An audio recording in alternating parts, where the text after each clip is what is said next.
జై Sriram. Iran, Israel ఈ యుద్ధ వాతావరణం వచ్చిన తర్వాత గత 5 రోజుల నుండి ఇరాన్ను పొగుడుతూ, ఇజ్రాయెల్ను పొగుడుతూ ఎవరి వ్యవస్థలో వాళ్ళు ఉన్నారు. అంటే ఎవరి ఆలోచన విధానంలో ఒకరు అది తప్పని, ఒకరు ఇది తప్పని, ఒకరు ఇదే కరెక్టు అదే కరెక్టు అని చెప్పనే డిస్కషన్స్ చాలా నడుస్తున్నాయి. కానీ ఒక్కటి మాత్రం ఖచ్చితంగా చెప్పొచ్చు. అంటే మామూలుగా తెలుగు వాళ్ళు ఆవకాయ పెట్టుకొని అంటే వక్క పెట్టుకొని మామిడికాయ వక్క పెట్టుకొని మించం ఆగిన తర్వాత హాయిగా నోట్లో వేసుకొని ఎట్లయితే ఆ టేస్ట్ని ఎంజాయ్ చేస్తారో చాలామంది, చాలా దేశాలు కూడా ఇరాను ఇజ్రాయెల్ గొడవను అట్లా ఎంజాయ్ చేస్తున్నారేమో అన్న విమర్శ వస్తున్నది. అసలు విషయం లోతుకి ఎవరు వెళ్ళట్లేదు. అంటే ఎవరికి అవసరం లేదు కూడా. ఎందుకంటే వాళ్ళు కొట్లాడుకుంటే మనకెందుకు అన్న విషయమే ఉంది. కాబట్టి ఇది అలాగే ఉండిపోతుంది.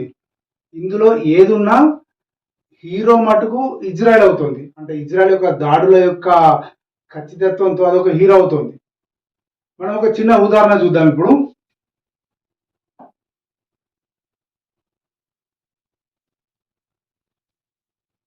మామూలుగా ఇది ప్రపంచం అనుకుందాం,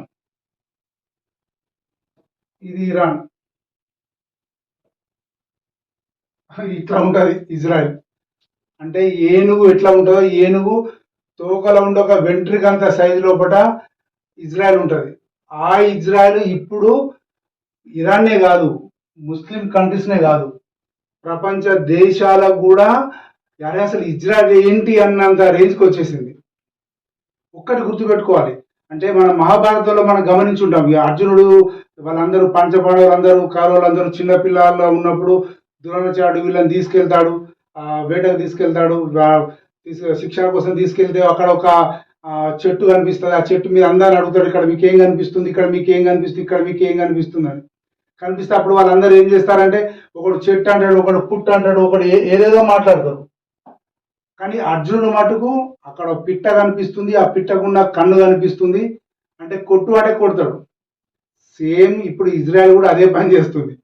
అరే నీ ఎవరిని చంపాలా, వాడిని ఎట్లా చంపుతున్నారో తెలియదు కానీ చంపేస్తున్నారు అంతే. ఎవరిని చంపాలనుకుంటే ఎట్లా చంపాలని కూడా అట్లా చంపేస్తున్నారు. వాడు ఇరాన్ ప్రెసిడెంట్ ఎవడో హెలికాప్టర్ పోతే ఎట్లా పేలిపోయింది అంటే అది ఇజ్రాయెల్ వల్ల పేలిపోయిందా, వాడి దురదృష్టం వల్ల పేలిపోయిందా తెలియదు. కానీ దృష్టి అంతా మాత్రం ఇజ్రాయెల్ మీద ఉంది. అంటే అనుకున్నది సాధించడం, మళ్ళీ సాధించిన దాన్ని అందరితో ఒప్పించడం ఇజ్రాయెల్కు మాత్రమే సాధ్యమవుతుంది. ఇది చాలా సెన్సిటివ్ లైన్ ఇది యాక్చువల్గా.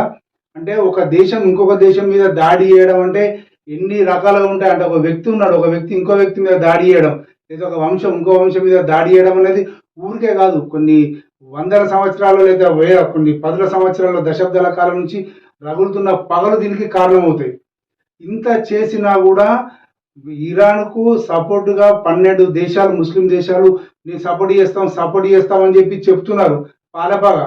అరే వాడు మించి అయితే మించి అంత మించి ఉంటారు, పోదాం తిందాం తాగుదాం బుక్కం తందరం నడదాం, ఏమైనా కష్టం వచ్చిందో, మామూలు కష్టం వచ్చిందో అబ్బా అనుడే. కానీ ఎవరు జేబులోకి వెళ్ళి రూపాయి బిల్ల తీసి పెట్టినటువంటి పరిస్థితి ఎట్లయితే సామాన్య కుటుంబాల్లో కనిపిస్తుందో ఇక్కడ కూడా ఏ దేశం కూడా ప్రత్యక్షంగా పోరుకు రాదు. ఎందుకంటే ఏమని పొట్ట తిప్పలు అనుకున్నది, ఏ దేశ పొట్ట తిప్పలు అనుకున్నది, ఏమని కష్టాలు అనుకున్నాయి. ఇప్పుడు ఫర్ ఎగ్జాంపుల్ ఏమని సపోర్ట్ చేస్తుంది, ఇజ్రాయెల్ తీసుకొచ్చి ఒక 2 బాంబులు వారిస్తే ఒక 1000 కోట్ల 100 కోట్ల నష్టం జరిగింది అనుకో, ఆ నష్టం ఎవడియాల? ఇరాన్ ఇస్తుందా? వాడే నష్టపోయి ఉంటుండు. వాన హై ట్యాంకర్లు వలిగిపోయినాయి ఉన్నాయి. ఇప్పుడు వానికి ఎవరు సపోర్ట్ చేయాలి? ఎవరు చేసిన వాళ్ళ రష్యా లేదు అమెరికా లేదు. అమెరికా ఎట్లా అయ్యేది, రష్యా వాడు ఈ టైంలో ముందుకు రాడు, చైనా వాడు కూడా ఈ టైంలో ముందుకు రాడు. ఎందుకంటే ఎవరితో పెట్టుకుంటే ఏందో అన్న విషయాల్లో పడినే వీళ్ళు వెయిట్ అండ్ సీ పాలసీలో ఉంటారు. కాబట్టి ఏ రకంగా చూసినా, ఏ రకంగా కూడా దీన్ని విశ్లేషించినా కూడా ఇజ్రాయెల్ యొక్క వీరత్వాన్ని, దృఢత్వాన్ని, ఖచ్చితత్వాన్ని ప్రపంచ ప్రజలందరూ కూడా హర్షిస్తున్నారు. అది తప్ప ఒప్పు అనేది తర్వాత విషయం. అది తప్పు ఒప్పు ఎప్పుడు తెలుస్తుందంటే విజయం వచ్చిన తర్వాత. అంటే విజయం వచ్చిన తర్వాత ఇంకేముంటుంది, విజయమే గతం. కష్టపడి రన్నింగ్ చేసి చేసి చేసి కాళ్ళ మీద వాడి చేసి కప్పు తీసుకొని వస్తే వాడి విజయాన్ని కప్పునే చూస్తారు తప్పితే వాడి కాళ్ళకుండా దెబ్బలు ఎవడు పట్టించుకోవాలా. ఓడిపోయిన వాడే కారణాలు చెప్పుకుంటాడు, 100 కారణాలు చెప్తాడు. పోయి నాకు కాలుకు ముళ్ళు కూర్చింది, కాలుకు చెమటలు వచ్చినాయి, లేదా మొత్తం బొక్క అప్పుడే వీక్నెస్ అయిందని 100 కారణాలు చెప్తాడు. కానీ గెలుపే, ఓటమికే 100 కారణాలు ఉంటాయి. సో ఇరాన్ దగ్గర చెప్పుకోవడానికి 100 కారణాలు ఇప్పుడు ఉన్నాయి. ఈ ప్రజెంట్ పరిస్థితిలో 100 కారణాలు ఉన్నాయి. ఎప్పుడైతే ఇప్పుడు వచ్చేస్తున్నాడు కెనడా నుంచి ట్రంప్ వచ్చేసిన తర్వాత వాతావరణము మారిపోవచ్చు, యుద్ధ వాతావరణము రూపురేఖలు మారిపోవచ్చు. అయితే ప్లస్ అయితే మైనస్. ప్లస్ అంటే యుద్ధం జరగదు, ఒక బాంబు కూడా పేలకుండా జరుగుద్దా, లేదా కంప్లీట్గా ఇరాన్ జరిగే భస్మీపట్లం లాంటి పరిస్థితి తీసుకొచ్చుకుంటారు అనేది వాళ్ళ చేతుల్లో ఉన్న విషయం. ఇది ఏదైనా ప్రపంచ శాంతిని కోరుకునే నేపథ్యం లోపల ఇది కొంత ఇబ్బందికరమైన పరిస్థితి. అంటే మామూలుగా ఒక మేధావి ఎప్పుడో చెప్పాడు, చాలా విన్నమాటే, శాంతి అనేది ఎప్పుడు ఉందంటే ఒక యుద్ధానికి ఇంకొక యుద్ధానికి మధ్యలో ఉన్న గ్యాపే శాంతి అని చెప్పాడు. అంటే ప్రస్తుతం మనం ఇప్పుడు శాంతిలోంచి యుద్ధం వైపు పయనిస్తున్నాం. ఇంతవరకు అంతో ఇంతో శాంతిలో ఉన్నాం, కానీ శాంతిలోంచి యుద్ధం వైపు పయనిస్తున్నాం.